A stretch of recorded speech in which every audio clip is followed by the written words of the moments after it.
There are an estimated 47 million of these people in America right now. You probably are one and don't realize it. You're born as a perfectly normal human baby. But the universe has a plan. Your mother brings you home from the hospital. She places you in a crib with a mobile of planets. You do not look at the planets. You stare at the dust motes dancing in a sunbeam from the window. You are 3 months old. You perceive this as a sign of what you do not know, but you feel it. By age 1, you reject all non-organic baby food pouches. You can't speak, but you can judge. Your aura is already lavender. Your childhood is a series of misunderstood aesthetic choices. Other kids watch cartoons. You watch your aunt's VHS tapes of The Craft on a loop. You don't understand the plot. You understand the vibe. At age 7, for show and tell, you bring a collection of rocks you found in the backyard. You have labeled them. This one is for clarity. This one is for protection. This one is just a weird piece of gravel. A boy named Kevin asks if it's a pet rock. You give him a look that freezes his soul for approximately 4 seconds. You have power. You don't know how to use it yet. You spend all your allowance at the local metaphysical shop called Starlight Emporium. The woman who runs it is named Brenda. She has 3 cats that live in the store. You buy tiny vials of essential oil that claim to be dragon's blood. It costs $11. It smells like cough drops and regret. You dab it on your wrists before math tests. You fail the math tests. You conclude the oil was not pure enough. The problem is never you. The problem is always the sourcing. You begin to believe everything can be solved with a better sourced crystal. And just like that, you reach the most insufferable period of being an Etsy witch. You're a teenage Etsy witch. Your room is a shrine to an aesthetic you call cottage goth. There are dried flowers everywhere. There are also plastic skulls from the Halloween store. You have a poster of the moon phases. You have never actually looked at the moon. You have 14 different tarot decks. You have read the little guidebook for exactly one of them. You do readings for your friends. Every single reading tells them they are about to meet a tall, dark stranger. This is what the book says for the Knight of Swords. You don't know what the Knight of Swords means. Nobody does. You get your first smartphone. A whole new world opens. It is called Tumblr. You spend 6 hours a day curating a blog. You reblog photos of moss, abandoned buildings, and women in flowy dresses holding crystals.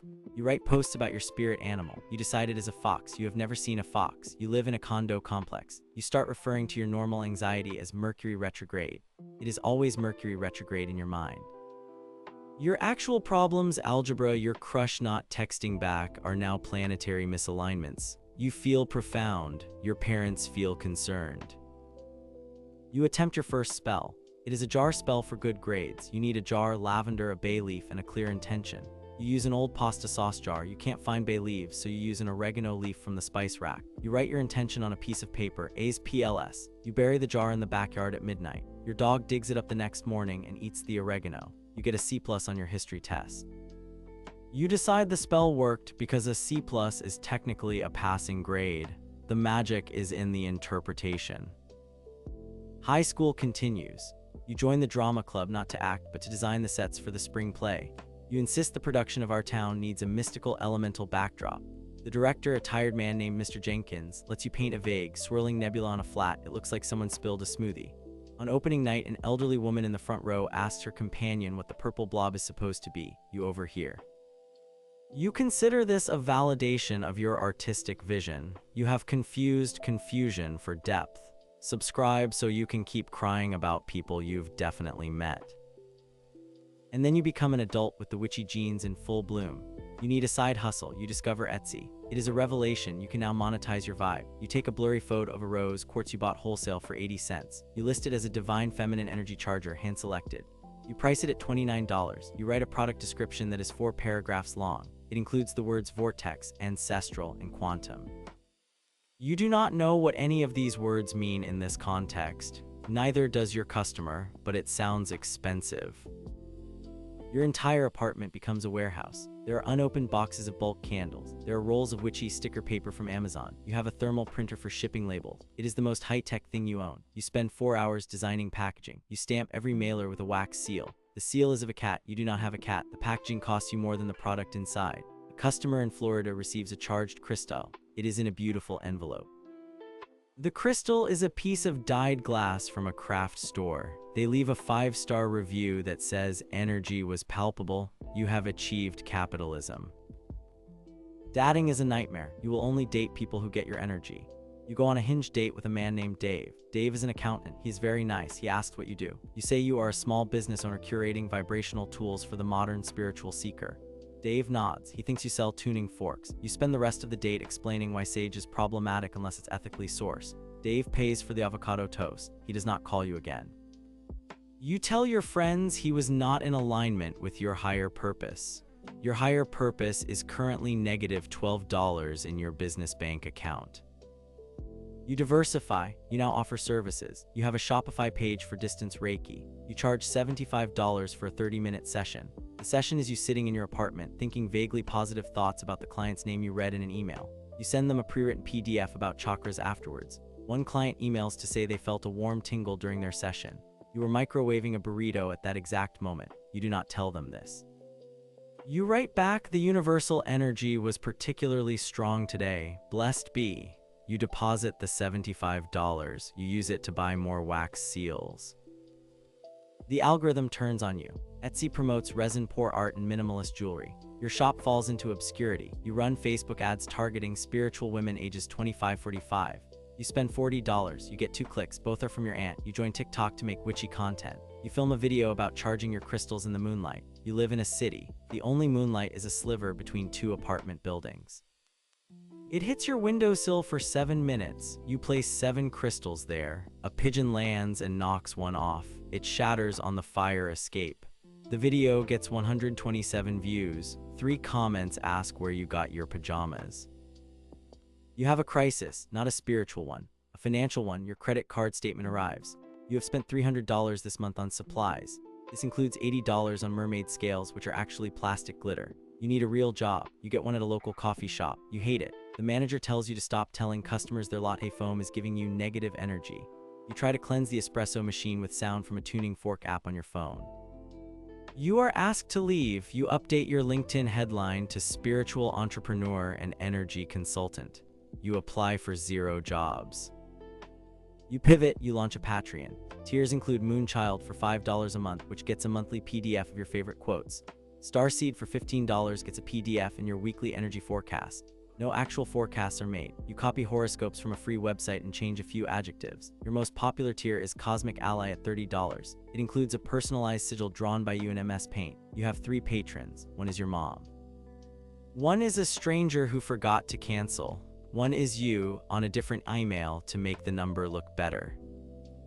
Years pass. You are 34. Your apartment is still full of unsold stock. The dried flowers are just dust. The crystals are dull under a layer of city grime. You have a new side hustle reading astrological birth charts on Fiverr for $20. A client sends you their info. You spend 10 minutes on a website that generates a report. You copy-paste 3 paragraphs, change a few words, and send it.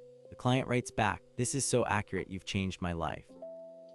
You feel a pang of something. It is not guilt. It is the realization that the magic was never in the crystals. It was in the $20. You ignore this realization. You need to buy more lavender. Comment manifesting below if this is hitting too close to home.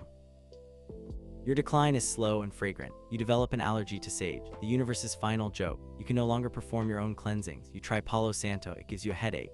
You switch to spraying a mist of water and salt. It warps the wood on your dresser. You join a local coven you found on Meetup. It is just 3 other people with Etsy shops. You meet in a pan of bread. You argue for 40 minutes about whether the new moon or full moon is better for money spells. No conclusion is reached. You all leave with unfinished lemonades. The magic has left the building. The building was always a Panera. You attempt a grand finale, a business retreat to Sedona to reconnect with the vortex.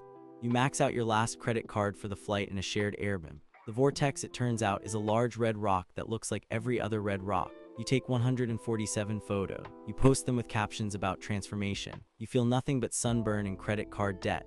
On the flight home, you sit next to a geologist.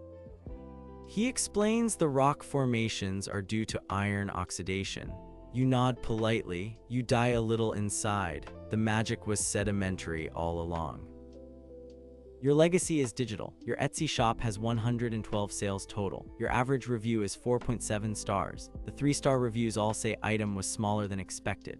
You never respond to those. You die at the age of 87, surrounded by your collection of tumbled stones. Your niece cleans out your apartment. She keeps one amethyst cluster because it's pretty. She throws the rest into a contractor bag. She sells the thermal printer on Facebook Marketplace for $30. Your life's work fits into a black plastic bag headed for the landfill. The circle is now complete. Tag someone whose entire personality is their Etsy shop. They need to see this. They are currently arguing in a Facebook group about whether to charge shipping on spell jars. They are calculating the cost of biodegradable glitter. They are wondering if smudging is cultural appropriation while burning a bundle of sage they bought at Target. They are checking their Shopify analytics for the 7th time today. They are a real person trying to make a beautiful little corner of the internet, drowning in wax seals and hope.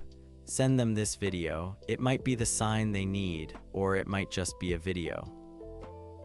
All jokes aside, these are exaggerations, internet caricatures born on social media and spread like wildfire.